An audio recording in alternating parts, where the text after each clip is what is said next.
Good evening मेरे प्यारे प्यारे बच्चों। आपका कृष्णा क्लासेज यूट्यूब प्लेटफॉर्म पर स्वागत करते हैं। मैं पंकज सर सबसे पहले आपको धन्यवाद देना चाहता हूं कि आपका प्यार हमारे क्लास को बहुत मिल रहा है, इसके लिए आपको धन्यवाद। देखिए दोस्तों, एक कहावत है कि मंजिल तो मिल जाती है, भटकते भटकते गुमराह वो होते हैं जो कभी घर से निकलते नहीं। तो इसलिए बच्चों, आप लोगों को गुमराह नहीं होना है। अब आप मेरे जो टॉपिक है, मुख्य टॉपिक, उस पर थोड़ा सा आपका ध्यान आकर्षित करना चाहता हूँ। कल जो पढ़ाए थे, आपको पढ़ाए थे स्वर और उसका वर्गीकरण। जो बच्चे वर्गीकरण का वीडियो नहीं देखे होंगे उसको देख लीजिएगा, वो परीक्षा के दृष्टि से महत्वपूर्ण उसमें प्रश्न बनते हैं, इसलिए उसको ज़रूर देखने का प्रयास करिएगा। आज की क्लास आपसे मैंने वादा किया था और वादा के अनुसार आज आपको जो वर्णमाला का दूसरा इम्पॉर्टेंट भाग है वो है व्यंजन।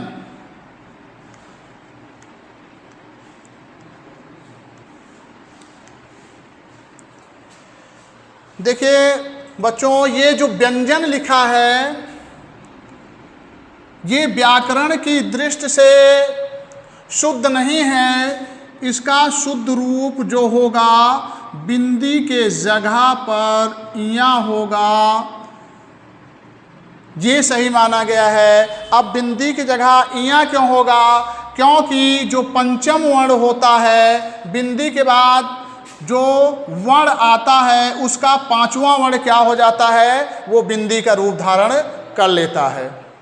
देखिए, आप एक बार देख लीजिए पंचम वर्ण कौन कौन से हैं। अंगा, इया, अड़ा, ना, मा। अब इसमें पांचों पंचम वर्ण है, तो जो बिंदी जहाँ पर रखी रहेगी उसके बाद जो वर्ण आएगा तो उसका पांचवां वर्ण क्या हो जाएगा? वो बिंदी का रूप धारण कर लेगा। जैसे एक दो उदाहरण और दे रहे हैं। जैसे आपका लिखा है गंगा, तो गंगा वर्तनी के दृष्टि से जो गंगा होगा ये लिखा जाएगा आपका, क्योंकि इस बिंदी के बाद गा आया है, गा का पांचवां वर्ण होगा अंगा, तो इस बिंदी के स्थान पर क्या हो जाएगा? अंगा हो जाएगा। इसी तरह और हैं उदाहरण आपके, जैसे है पंकज, शुद्धता, इसका रूप लिखोगे तो क्या हो जाएगा? पंकज। इस बिंदी के अनुसार का रहा है, का का पांचवां अंगा।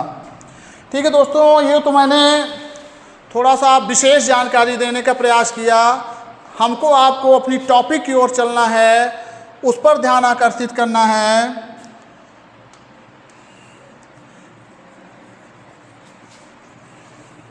अब प्रश्न जो उठता है कि व्यंजन किसे कहते हैं? ये व्यंजन वर्णमाला वाला है। देखिए, व्यंजन की परिभाषा, व्यंजन वह वर्ण होते हैं जो स्वरों के सहयोग से बोले जाते हैं, या व्यंजन वर्ण जो है स्वतंत्र रूप से इनका उच्चारण नहीं किया जाता है। प्रत्येक व्यंजन के साथ स्वर कोई ना कोई निश्चित रूप से होता है। अब ये होगा कैसे? जैसे आप उच्चारण करोगे, जैसे का के साथ क्या निकल रहा है? आ निकल रहा है, आ की ध्वनि निकल रही है। तो इसको अगर आप अलग किए, अलग कर दिए, तो ये व्यंजन क्या हो गया आपका? आधा हो गया। और इसको जोड़ दोगे दोनों तो क्या हो जाएगा? का। तो इसीलिए इसकी परिभाषा कि प्रत्येक व्यंजन वर्ण स्वरों के सहयोग से बोले जाते हैं, या व्यंजन जो वर्ण होते हैं ये स्वतंत्र नहीं होते हैं, ये स्वरों के मिल करके बनते हैं। अब प्रश्न उठता है कि व्यंजन को कितने भागों में बांटा गया है। व्यंजन को कितने भागों में बांटा गया है। पहले ये बताओ, एक छोटा सा प्रश्न है कि व्यंजन की संख्या कितनी होती है। अगर मान लीजिए एग्जाम में पूछ लिया जाए कि व्यंजन की संख्या कितनी होती है, तो व्यंजन की संख्या 33 होती है। व्यंजन की संख्या 33 होती है। अब 33 व्यंजन कौन कौन है उसको वर्गीकरण करके आपको समझा दे रहा हूँ। तो व्यंजनों को कितने भागों में बांटा गया है। व्यंजन को 3 भागों में बांटा गया है। मुख्य रूप से कौन कौन से हैं, देखिए, पहला है व्यंजन का पार्ट स्पर्शी व्यंजन। पहला स्पर्शी व्यंजन, दूसरा है आपका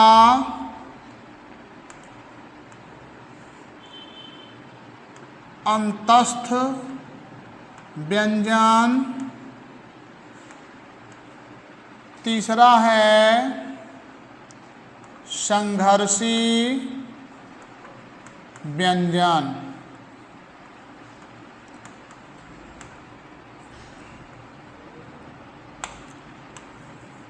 देखिए दोस्तों,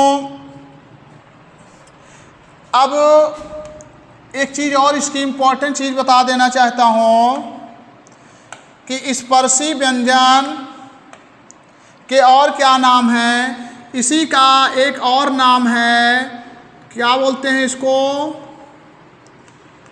उदित व्यंजन।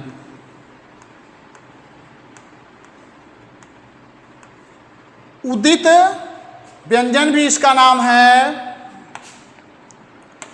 एक नाम से और इसको जाना जाता है, वो है आपका वर्गीय व्यंजन। वर्गीय व्यंजन। और संघर्षी व्यंजन को एक नाम से जाना जाता है, और कौन सा है वो, ऊष्म व्यंजन।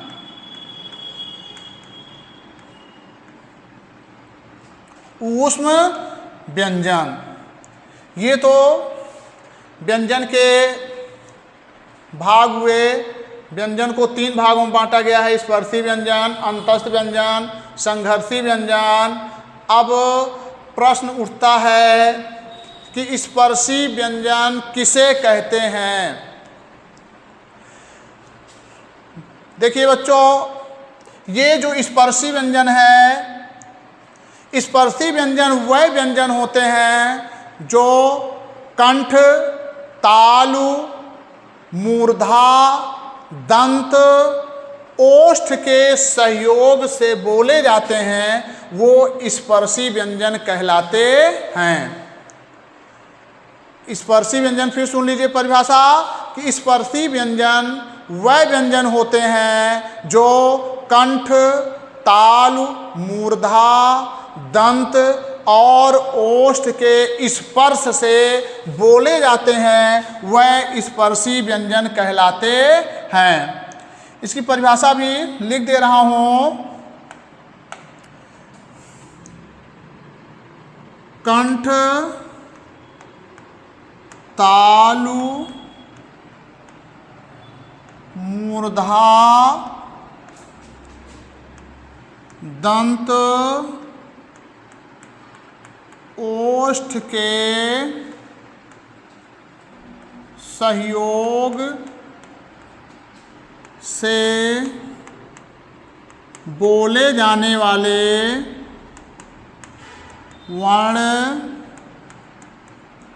स्पर्शी व्यंजन कहलाते हैं। स्पर्शी व्यंजन कहलाते हैं।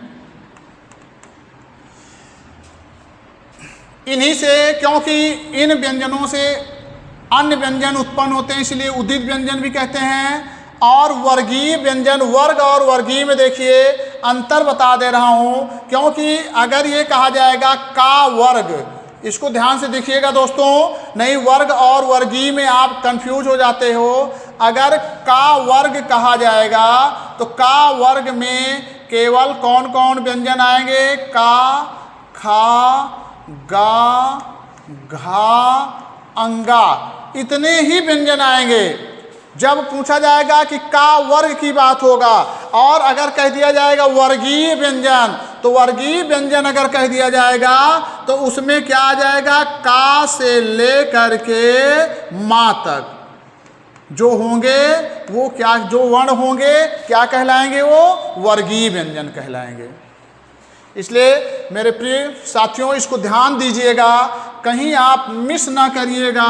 वर्गीय व्यंजन और वर्ग व्यंजन में, वर्ग या वर्गीय किसे कहते हैं, इसमें आप ध्यान देने योग्य बात है। जैसे ये हो गया चा वर्ग, तो चा वर्ग में इसके अंतर्गत चा, छा, जा, झा यह ही आएगा। लेकिन कह दिया जाएगा कि वर्गीय व्यंजन कौन से हैं, तो का से लेकर के जो माँ तक वर्ण हैं वो वर्गीय व्यंजन होंगे।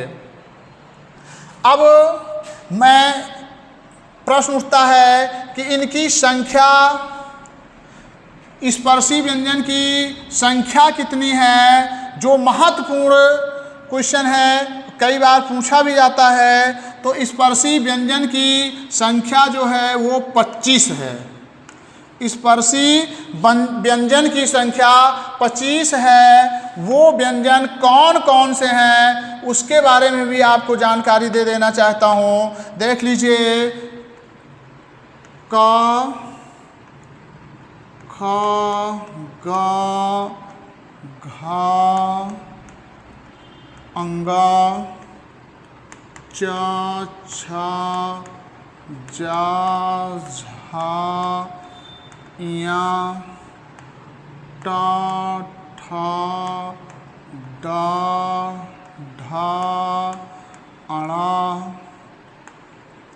ता, था, दा, धा, ना, पा, फा, बा, भा, मा। ये गिन लीजिए 25 संख्या हुई इनकी। देखो 1 2 3 4 5, 5 5 पचाम 25, 25 हो गया ना। अब मैंने एक परिभाषा में लिखाया था क्या? कंठ, ताल, मूर्धा, दंत, ओठ के सहयोग से बोले जाने वर्ण क्या कहलाते हैं? स्पर्शी व्यंजन कहलाते हैं। लेकिन दोस्तों ध्यान देना है, मैं उच्चारण स्थान तो अलग से पढ़ाऊंगा, बताऊंगा, लेकिन इसमें आपको क्या ध्यान देना है कि कौन कंठ है, कौन तालु है, कौन सा मूर्धा है, कौन दंत, कौन ओठ से बोले जाने वाले हैं। तो मैं थोड़ा सा इसके आगे आपको लिख दे रहा हूँ कि का वर्ग जो है ये कंठ से बोले जाने वाले हैं। चा वर्ग जो है ये आपका तालु से बोले जाने वाले वर्ण हैं। टा वर्ग जो है ये मूर्धा से बोले जाने वाले वर्ण हैं। ता वर्ग जो है ये दंत से बोले जाने वाले वर्ण हैं। पा वर्ग जो है ये ओष्ठ से बोले जाने वाले वर्ण हैं। परिभाषा के अनुसार आपको मैंने इसलिए समझाने का प्रयास किया कि कंठ, ताल, मूर्धा, दंत, ओठ से बोले जाने वाले वर्ण कौन से हैं, और क्योंकि बिना जिह्वा का कंठ के सहयोग से इनको बोलना चाहिए, इनको तालु के सहयोग से जिह्वा बोलना चाहिए, इन वर्ण को मूर्धा के सहयोग से, इसमें जो है दंत और जिह्वा का सहयोग, पा जो होगा ओष्ठ और जिह्वा, क्योंकि बिना जिह्वा के हम आप उच्चारण नहीं कर सकते हैं। मुख्यतः ये आपका कंठताल, मूर्धा, दंत और ओष्ठ वर्ण हो गए। आप इनकी संख्या बता ही दिए कितनी है, 25। मेरे समझ से स्पर्शी व्यंजन आप बहुत अच्छे से समझ गए होंगे। आप अब उसके बाद व्यंजन का जो दूसरा भाग है वो कौन सा है? व्यंजन का दूसरा भाग अंतस्थ व्यंजन। अंतस्थ व्यंजन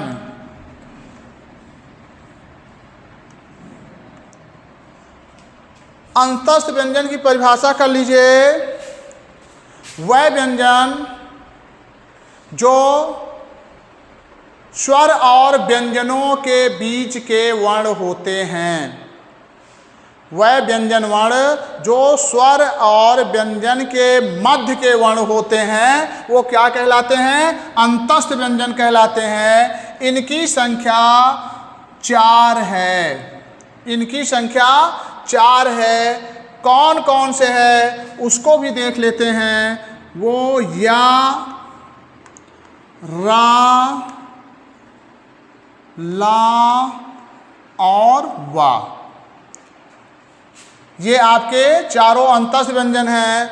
दोस्तों ध्यान रखिएगा, ये अगर आप कभी टेट की परीक्षा देंगे या आप जो डीडी वगैरह में तो मान लीजिए सिलेबस से हट करके है, लेकिन आप आरओ या किसी परीक्षा में आप सम्मिलित होंगे, ये जान लो अंतस्थ व्यंजन से अगर आप पुराना प्रैक्टिस सेट उठा के देखोगे तो इससे क्वेश्चन आपको ये वाला मिलेगा।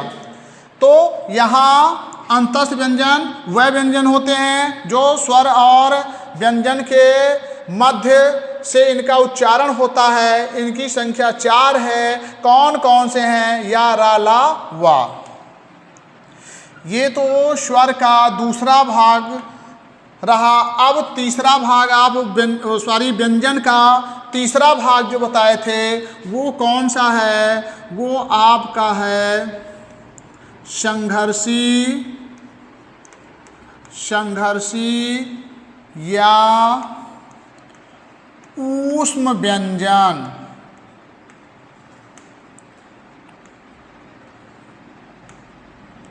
संघर्षी या ऊष्म नाम ही है। ऊष्म माने ऊष्मा, ऊष्मा माने गर्मी, यानी वह व्यंजन जिनका हम उच्चारण करते समय हमारे जिह्वा का कहीं ना कहीं घर्षण हो और उससे हमारे शरीर में ऊष्मा यानी गर्मी का एहसास हो, तो ऐसे व्यंजन क्या कहलाते हैं? वो व्यंजन आपके संघर्षी या ऊष्म व्यंजन कहलाते हैं।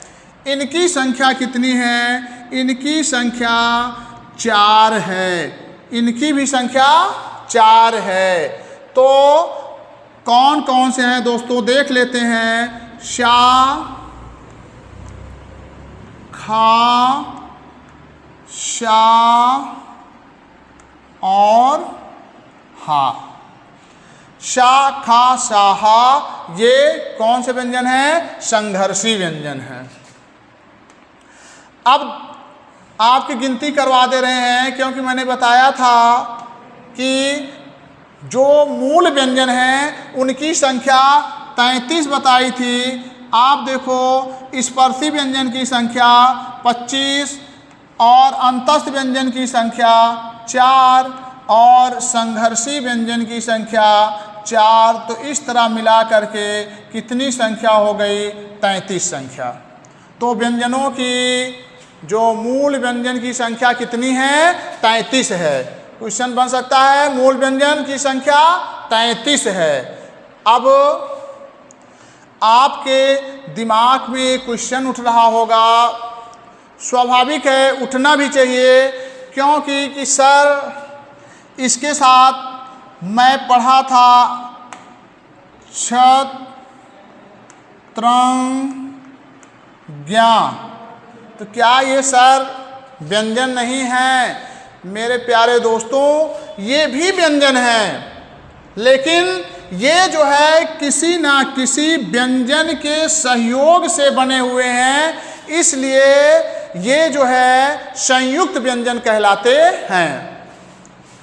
इसके बारे में भी चर्चा कर रहा हूं। पहले आप 33 व्यंजनों को आपने मेरे समझ से समझ लिया होगा। देख लीजिए फिर से एक बार। स्पर्शी व्यंजन जो कंठ, ताल, मूर्धा, दंत और ओष्ठ के सहयोग से बोले जाते हैं, इनकी संख्या 25 है। इनको और किस नाम से जाना जाता है? उदित व्यंजन और वर्गीय व्यंजन। वर्गीय व्यंजन अगर पूछा गया संख्या तो आपको 25 बताना है। अगर वर्ग के अंतर्गत पूछ लिया कि का वर्ग या चा वर्ग या टा वर्ग या पा वर्ग, वर्ग का अगर कर दिया गया तो वर्ग में 5-5 वर्ण आते हैं। अब दूसरा कौन सा था? अंतस्थ व्यंजन। अंतस्थ व्यंजनों की संख्या 4, या, रा, ला, वा। संघर्षी या ऊष्म व्यंजन, इनकी संख्या 4 है, शा, खा, सा, हा। अब थोड़ा सा एक चर्चा करूंगा कि इससे प्रश्न कैसे बनते हैं। प्रश्न देख लीजिए मेरे दोस्तों। इससे जो प्रश्न बनेंगे, जैसे पूछ लिया गया एग्जामिनर के द्वारा कि निम्नलिखित में कौन सा स्पर्शी व्यंजन नहीं है? स्पर्शी व्यंजन नहीं है। और उसके बाद विकल्प दे दिया गया आपका शा दे दिया गया, उसके बाद दूसरा विकल्प या दे दिया गया, तीसरा विकल्प आपको दे दिया गया ला दे दिया गया, और चौथा विकल्प आपका दे दिया गया इसमें घा। स्पर्शी व्यंजन नहीं है पूछा जाएगा दोस्तों। इसमें है मैंने का दे दिया था, फिर से देख लीजिए इसको पुनः। स्पर्शी व्यंजन नहीं है तो पूछा जाएगा तो आपको दे दिए का, उसके बाद दे दिए छा, झा और सा। तो इसमें क्या पूछा जा रहा है कि स्पर्शी व्यंजन नहीं है। तो स्पर्शी व्यंजन मैंने बता दिया कि का से लेकर के मा तक, यानी का भी उसके अंतर्गत आ जाएगा, छा भी आ गया, झा भी आ गया। इसमें स्पर्शी व्यंजन कौन सा नहीं है? शा। सा किसके अंतर्गत जाएगा? सा जाएगा आपका संघर्षी व्यंजन के अंतर्गत। मेरे प्यारे साथियों समझ रहे होंगे। और देख लीजिए कैसे क्वेश्चन बन सकता है। यह पूछा जा सकता है कि अंतस्थ व्यंजन कौन सा है? अंतस्थ व्यंजन कौन सा है? विकल्प दे दिया गया आपका।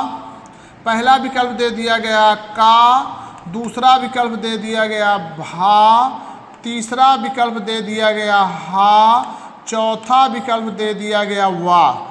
तो अंतस्थ व्यंजन कौन सा है? आपको दिखाए थे ना अंतस्थ व्यंजन, यानी इसमें वा। इस विकल्प में कौन सा अंतस्थ व्यंजन होगा? वा।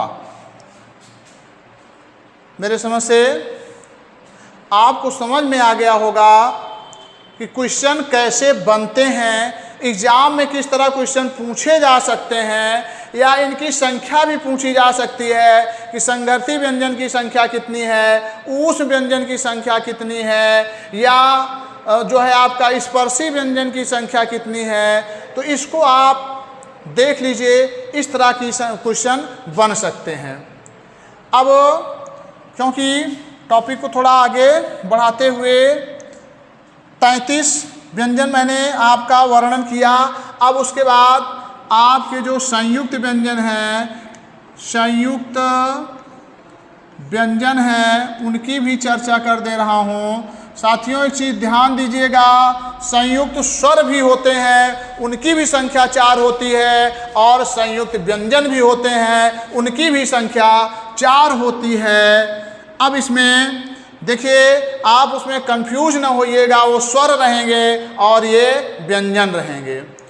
संयुक्त, क्योंकि संयुक्त से नाम से ही क्लियर हो जा रहा है कि किसी से युक्त जो वर्ण है वही संयुक्त व्यंजन है। तो ये क्या होता है, किन्हीं ना किन्हीं 2 व्यंजनों से मिल करके बनते हैं, इसलिए इन्हें संयुक्त व्यंजन कहा जाता है। इनकी संख्या जो है वो 4 है, इनकी संख्या 4 है। अब आपके मन में ये सवाल उठ रहा है, उठना भी चाहिए, स्वाभाविक ही है कि सर मैंने तो ये जानते थे, छात्र ज्ञा, उसके बाद चौथा कौन सा है उसका तो मैंने प्रयोग नहीं किया। तो साथियों प्रयोग आप करते थे, लेकिन बस केवल आप ध्यान नहीं दिए। वो कौन सा वर्ण है? वो है आपका श्रा, जो श्रीमान जिसे बनाते थे। तो इनकी संख्या संयुक्त व्यंजनों की 4 है। अब प्रश्न ये है कि किससे किससे मिलकर के बने हैं। ये कई बार परीक्षाओं में पूछा गया क्वेश्चन है, आप इसको देख लीजिए, इम्पॉर्टेंट चीज़ है, कहीं आप इससे कंफ्यूज ना होइएगा। क्या है इसकी इम्पॉर्टेंट चीज़ें और कैसे क्वेश्चन बनते हैं उसकी चर्चा करते हैं। देखिए छा किन 2 व्यंजनों से मिलकर के बने हैं? का प्लस शा, का प्लस शा, या इसको इस तरह भी कर सकते हो, का प्लस, मान लीजिए विकल्प ये रहे शा प्लस आ, ये आपका, तो का प्लस सा विकल्प ये है, ये भी सही है। मान लीजिए इसके स्थान पर ये विकल्प थोड़ा सा एग्जामिनर घुमा दिया, क्योंकि हम आप रटना नहीं है, केवल ध्यान देने की बात है, उस पर ध्यान देना है। क्योंकि इससे जब स्वर निकल गया तो ये बताए थे कि व्यंजन, प्रत्येक व्यंजन स्वरों के सहयोग से बनते हैं। तो स्वर इससे निकल गया तो आपका ये यहाँ आ गया, ये क्या हो जाएगा? हल लग जाएगा, तो आधा हो जाएगा। मेरे प्यारे दोस्तों, अब क्वेश्चन कैसे बन रहा है इसको बता दे रहा हूँ, इसलिए ध्यान से देखिए। कामा पहले में कि दूसरे में, इसमें किसमें लगेगा, इस चीज़ को ध्यान देना है, क्योंकि ये क्वेश्चन बना था, इसलिए फोकस करना चाहता हूँ। प्रश्न ये बन सकता है कि संयुक्त स्वर छा किससे मिलकर के बने हैं। तो आप साथियों ध्यान दीजिए, इस तरह विकल्प आपको मिलेगा कि आपको हो सकता है कंफ्यूज कर दे, तो उसमें आप कंफ्यूज नहीं होना है, इस चीज़ का ध्यान देना है हमें आपको। ये और ये, अब जब हम आप ध्यान से इसको देखे रहेंगे तभी इसमें विकल्प को सही ढंग से चॉइस करे रहेंगे। तो इसमें कौन सा विकल्प सही होगा? तो इसमें दूसरा विकल्प सही है। अब अगर ये मिल सकता है और अगर ये इसके स्थान पर ये वाला हो गया तब भी सही है। अब उसके बाद दूसरा कौन सा है? त्रा। दूसरा कौन सा है? त्रा। त्रा किससे मिलकर के बना है? वही चीज़ ध्यान दीजिए, ता रा बराबर क्या हुआ? बराबर या, बराबर क्या? या, ये भी कह सकते हो या, बराबर नहीं कहोगे यहाँ, ये तो मैं केवल समझने के लिए कर दे रहा हूँ, इसको यहाँ आपको ये कर दे रहा हूँ। या किससे मिलकर के बना है? ता प्लस रा, इससे भी आपका स्वर निकल गया तो ये हो गया। अब ज्ञा, ज्ञा को देख लीजिए, ज्ञा जा प्लस या ये कह सकते हो कि जा प्लस या आ निकल गया तो क्या हो गया आपका? ये बन गया। ये दोनों वही चीज़ें हैं, इसमें कंफ्यूज ना होइएगा, चाहे ये वाला विकल्प मिलेगा चाहे ये वाला, आप दोनों इस पर ध्यान दीजिएगा। एक ही चीज़ रहेगा, चाहे ये रहेगा चाहे ये रहेगा। ध्यान क्या देना है हमें? आपको इन चीज़ को ध्यान देना है कि पहले वाले में हल रहेगा कि दूसरे वाले में हल रहेगा, किसी में हल नहीं रहेगा, उन पर फोकस करना है। बाकी हमको आपको ये विकल्प एक रहेगा तो इसमें से कोई एक चुन लेना है। फिर क्या है आपका? चौथा संयुक्ताक्षर संयुक्त व्यंजन है श्रा। श्रा, श्रा, श्रा को आप तोड़ोगे तो क्या होगा? शा रा, या ये भी कह सकते हो शा रा आ, इससे निकल गया ठीक है, ये बनेगा, क्या बनेगा, यहाँ बन जाएगा आधा का है और ये शा। यहाँ क्या बनेगा आपका यहाँ जो बनेगा आधा ता और रा, यहाँ आधा जा,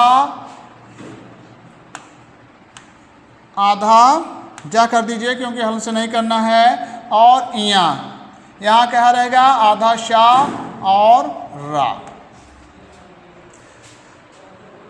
मेरे प्यारे साथियों, इस चीज़ को आप समझ रहे होंगे क्योंकि ये इम्पोर्टेंट टॉपिक है, कई बार एग्ज़ाम में पूछा गया है। इस चीज़ को थोड़ा सा ध्यान से देखने का प्रयास करिएगा।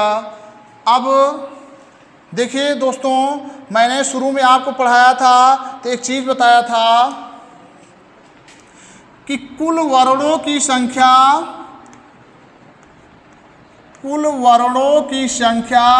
मैंने आपको बताई थी कितने होते हैं, 52 बताई थी। कुल वर्णों की संख्या 52 बताई थी। कौन बताया था? केंद्रीय विद्यालय निदेशालय द्वारा ये बताया गया है कि कुल वर्ण जो हैं 52 हैं। कौन कौन से मैंने ये चर्चाएं किया, आपको कुल स्वर मैंने स्वरों की संख्या कितनी बता दी है उसको पढ़ा दिया है। स्वर आपको मैंने बताया था 13, और आज जो मैंने व्यंजन का पाठ शुरू किया तो व्यंजन में अभी तक आपकी चर्चा 33 + 4 यानी कितने हो गए, कुल 33 + 4 37, 37 को जोड़िए, 7 3 10, 3 1 4 1 5 यानी 50। अभी हम आप 50 वर्ण को तो आराम से ढूंढ लिए हैं।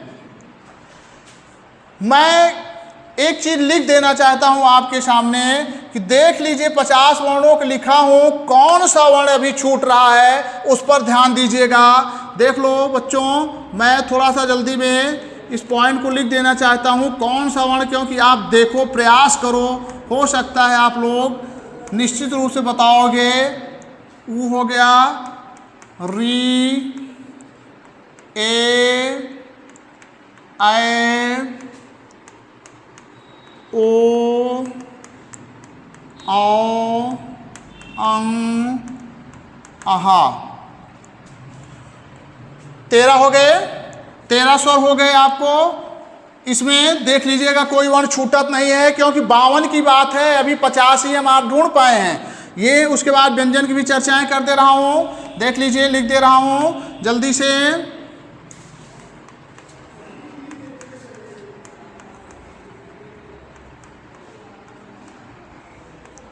चा, छा, जा, झा, या, टा, ठा, डा, धा, अड़ा, ता, था, दा, धा, ना,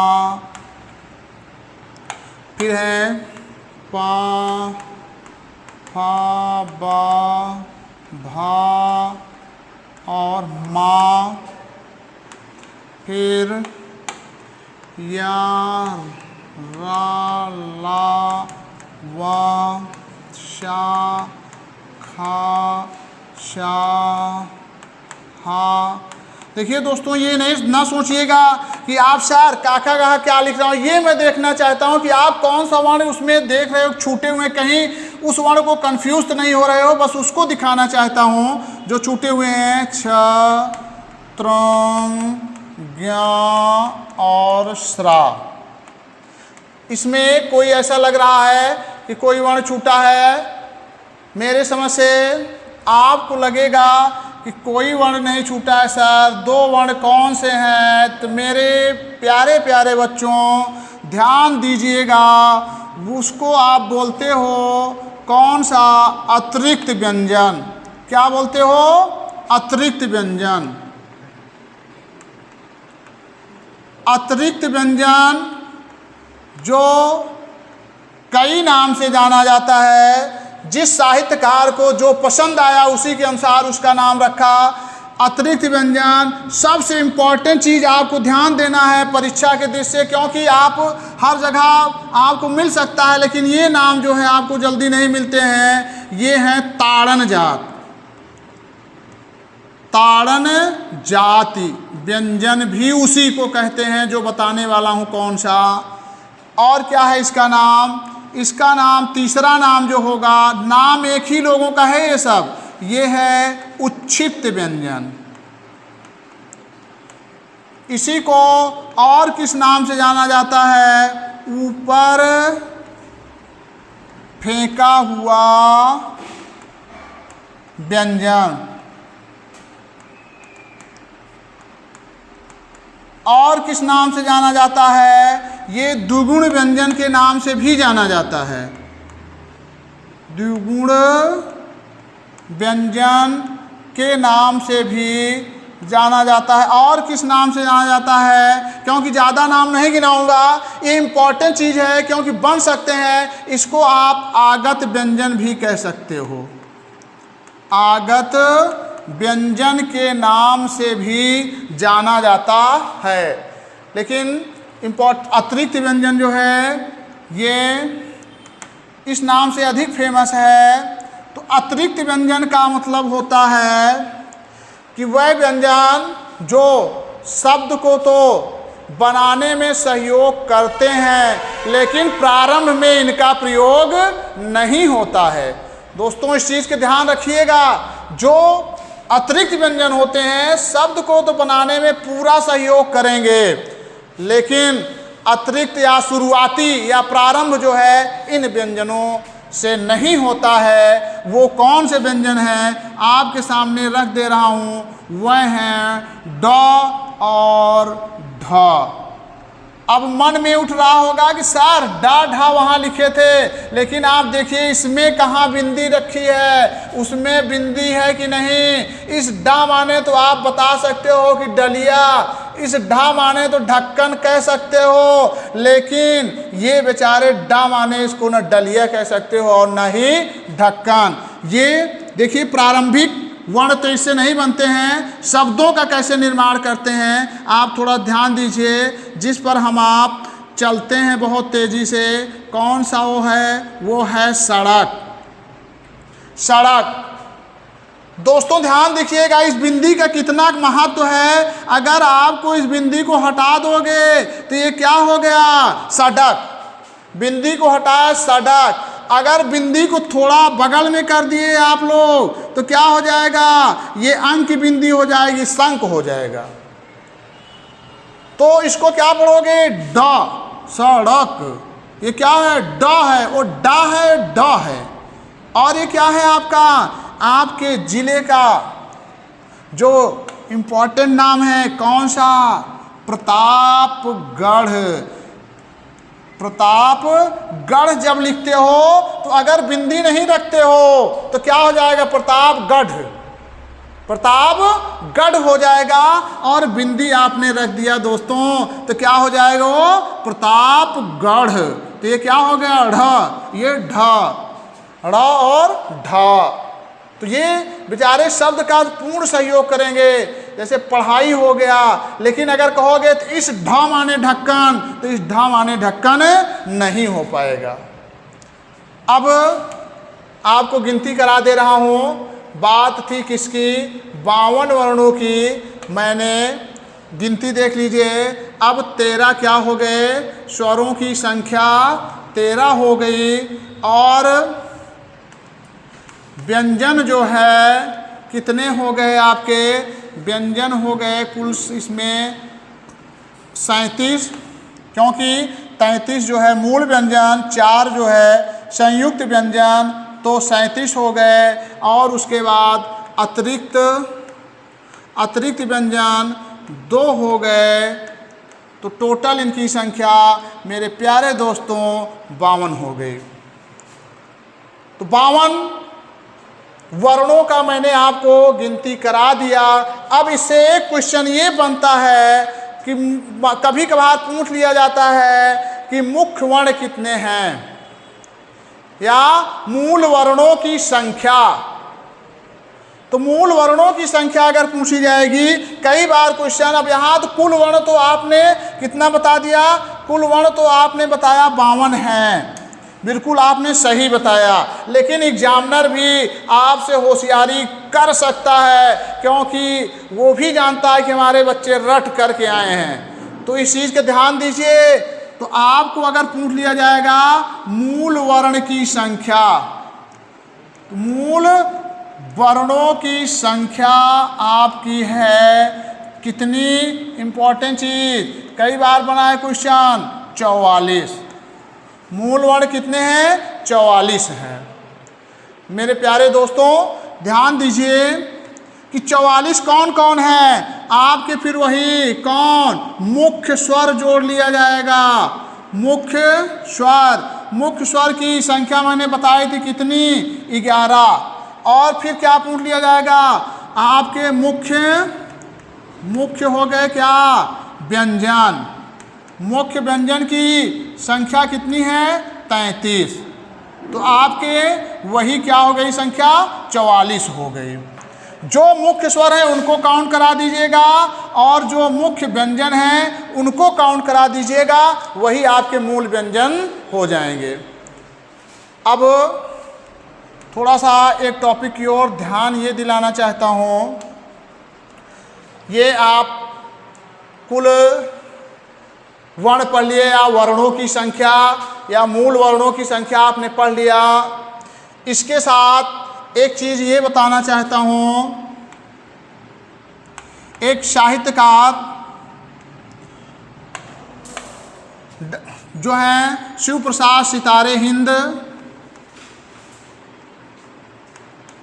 शिव प्रसाद जिनकी टाइटल है सितारे हिंद, इनका नाम आप लोग निश्चित रूप से 10th 12th 9th में सभी में सुना होगा। शिव प्रसाद सितारे हिंद ने, इन्होंने बताया कि इसमें वर्णों की जो और संख्या जोड़ दी जो 52 पर, उन्होंने बताया 52 नहीं है, वो कहीं कहीं पर 58 इसकी संख्या बताते हैं। लेकिन 58 कैसे दोस्तों हैं, आपको केंद्रीय निदेशालय की बात पर ध्यान देना है, क्योंकि मैंने चर्चा किया था 58 को कौन से मान लेते हैं, वो जो नुक्ता चिन्ह वाले व्यंजन होते हैं उनकी भी काउंटिंग ये जो है अपने इस वर्ण में कर लेते हैं। अब नुक्ता चिन्ह क्या है मेरे प्यारे दोस्तों, ध्यान दीजिए, नुक्ता चिन्ह वाले वर्ण कौन से हैं, ये आपका क, यहाँ बिंदी जो रहती है, अरबी के शब्दों में आप लोगों को बहुत से लिखे शब्द मिलते हैं। खा हो गया, ग, ज और फा। ये बिंदी जो है, इस बिंदी को आप लोग बिंदी मत समझिएगा। कौन सा चिन्ह है ये नुक्ता चिन्ह है, नुक्ता चिन्ह है, इस पर आप ध्यान दीजिएगा। और एक कौन सा है, एक है आपका अ वर्ण भी नुक्ता चिन्ह माने जाते हैं। तो 52 जो है वो वर्ण थे, और 52 में छा को और जोड़ दिया गया, तो कुल इनकी संख्या कितनी हो गई, 58 हो गई। यानी अगर पूछा गया शिव प्रसाद सितारे हिंद के अनुसार नुक्ता चिन्ह की संख्या, तो दोस्तों आपको 6 बताना है। नुक्ता चिन्ह अरबी के शब्दों में प्रयोग होते हैं, क्योंकि इनका प्रयोग करके भी बता दे रहे हैं। देखिए दोस्तों, जैसे आपका ये शब्द है राज, इस राज माने क्या होता है, इस राज माने होता है राज्य, इस राज्य माने राज्य होता है। लेकिन दोस्तों अगर यहाँ पर नुक्ता का प्रयोग कर दिया जाए, नुक्ता, तो राज हो जाएगा। कैसे पढ़ोगे, राज, तो राज पढ़ोगे तो इस राज माने हो गया रहस्य। क्या हो गया, रहस्य हो गया। और है दोस्तों देखिए जा, जा वाले ही नुक्ता वाले होंगे। और अंतर भी दिखा दे रहा हूँ कि नुक्ता के हेर फेर में कैसे खुदा से जुदा हो जाता है, उस पर देख लीजिए। जैसे हो गया दोस्तों, आपका एक शब्द ले रहा हूँ, फन। इस फन माने क्या होता है, ये जो नाग वाला यानी सर्प वाला जो फन होता है वो हो गया। और ये आपका हो गया फन। ये क्या हो गया, फन। फन माने आप नुक्ता लगा दोगे तो देखिए उसके केवल नुक्ता लगने पर उसका अर्थ बदल जाता है। तो इस फन माने हो जाता है मजाक। इस फन माने मजाक हो जाता है। देखिए दोस्तों, ये मैंने वीडियो पूर्ण रूप से कोशिश किया कि व्यंजन आपको हमको समझाना है, कहीं कुछ नहीं उसमें छोड़ना है। क्योंकि बार बार मैं आपको बता रहा हूँ कि मेरे वीडियो भले ही वर्णमाला से बड़े बन रहे हैं, लेकिन कोई चीज़ नहीं छूटेगी। इसके बाद अभी आपको उच्चारण स्थान के बारे में बताएंगे। प्रयत्न के आधार पर अभी दोस्तों बताए थे कि आपको अघोष, सघोष और आपका अल्पप्राण और महाप्राण पर भी चर्चा करेंगे। अब